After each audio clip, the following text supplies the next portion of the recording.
कप्तान जी, अगर देखा जाए जिस तरीके से हम बात कर रहे थे इससे पहले, ब्रेक से पहले, तब्दीलियां जो हैं वो बहुत सी जगहों पे हो रही हैं, बहुत सी जगहों पे दस्तबरदारी की बातें हैं, लेकिन पाकिस्तानी टीम को लेके जिन तब्दीलियों की बाज़ सुनाई दे रही है, आपको क्या लगता है कि वो तब्दीलियाँ किस हद तक नागुज़ीर हैं? और अगर वो तब्दीलियाँ ये दौरा न्यूजीलैंड से पहले नहीं होती तो फिर उनकी वजूहात क्या होंगी, और अगर दौरा न्यूजीलैंड के बाद होती हैं तो फिर उसका इम्पैक्ट क्या पड़ेगा? नहीं देखें, तब्दीलियां तो इनके पास सामने हैं। और ये जो वर्ल्ड कप हुआ है, चैंपियन ट्रॉफी, इसमें भी वो तब्दीलियां जरूरत थी करने की। इनके पास देखें, अब्बास अफरीदी एक अच्छा बैट्समैन भी है नीचे आके, और उसके बाद बॉलिंग भी उसकी बड़ी अच्छी गई है। उसके बाद फिर आपके पास आमर जमाल है। आमर जमाल को देखें, इन्होंने डेवलप ही नहीं किया और टेस्ट मैच खिलाते रहे, हालांकि वो T20 और ODI का ज्यादा कामयाब प्लेयर बन सकता था। तो वहाँ इन्होंने बड़ा उसके साथ ग्रुप जो अंदर बना हुआ है, इसको बाहर रखा ऑल द वे। और उसके बाद फिर आप देख लें, दो स्पिनर जो हैं, नोमान और सुफियान है, 3 स्पिनर, और उसके बाद फिर ये साजिद है। तो इनको इन्होंने मौजूदा टीम में डाला ही नहीं है। लेकिन अब आप देखें, लेफ्ट हैंड स्पिनर सेनेटर और दूसरे जो हैं वो दूसरी टीमों के, वो भी 35, 36, 37 साल के हैं। तो अगर ये लेफ्ट हैंड लेग स्पिनर अच्छा बॉलिंग कर रहा है नुमान, तो फिर क्या मुश्किल है कि इसको आप नहीं लेके जाते। और लेफ्ट हैंड की तो तकरीबन हमेशा जरूरत रही है, ODI या T20। तो उसके बाद फिर आपके बैट्समैन भी आपके पास वो जो चेंज किए हैं। एक को लेके गए ना आप, तो उस्मान खान, उसको तो तीसरा ओपनर लेके गए थे, तो ओपनर आपने नया बना दिया। और ग्रुप का यही फैसला होगा कि ये अगर उस्मान स्कोर कर गया तो दूसरे लोग बीच में जो हम सोच रहे हैं लाने। उसके बाद फहीम अशरफ बगैर मैच खेले वापस आ गया।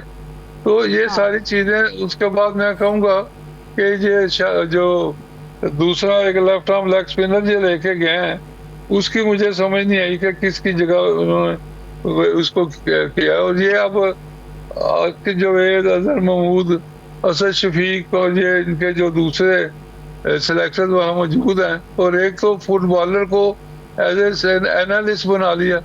ये तो करतूतें इनके सामने नजर आ रही हैं। अब कौन इनको पकड़ेगा, क्या करेंगे?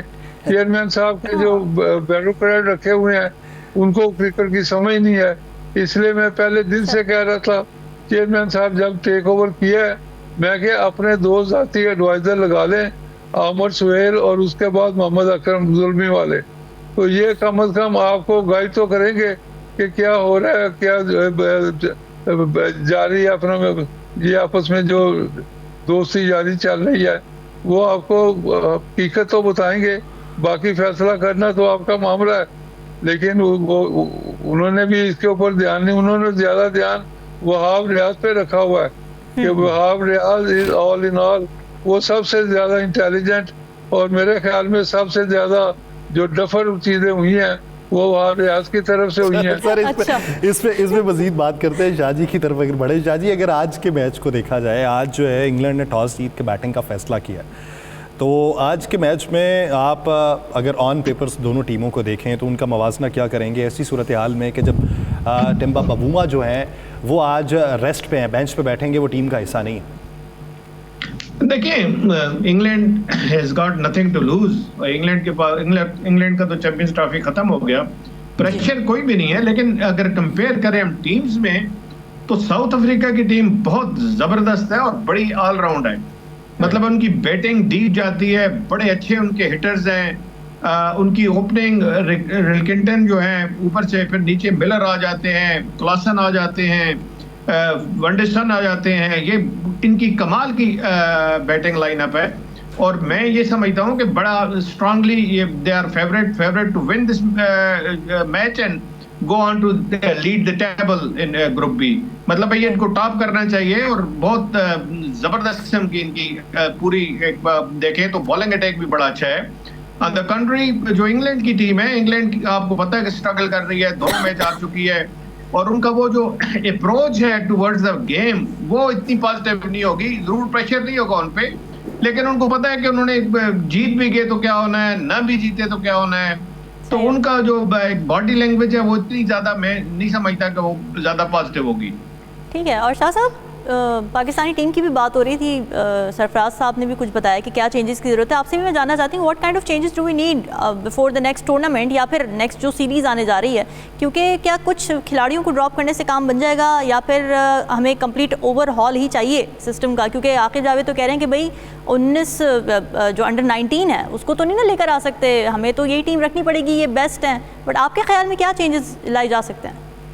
देखिए, एक चीज आकिब जावेद साहब को भी समझनी चाहिए। एक तो मुझे ये लगता है कि आकिब जावेद शायद अगले टूर पे आपके हेड कोच ना हो, कोई नया ही हेड कोच आए। और दूसरा, आकिब जावेद साहब को ये समझना चाहिए कि जब हम 2017 में चैंपियंस ट्रॉफी जीते थे तो 7 डेब्यू हुए थे उस चैंपियंस ट्रॉफी में। मतलब ऐसे प्लेयर थे जिन्होंने पहले कभी इतनी बड़ी स्टेज पे कभी खेला ही नहीं था। तो ये यंगस्टर और दूसरा, हमने आगे T20 वर्ल्ड कप में जाना है, T20 एशिया कप में जाना है।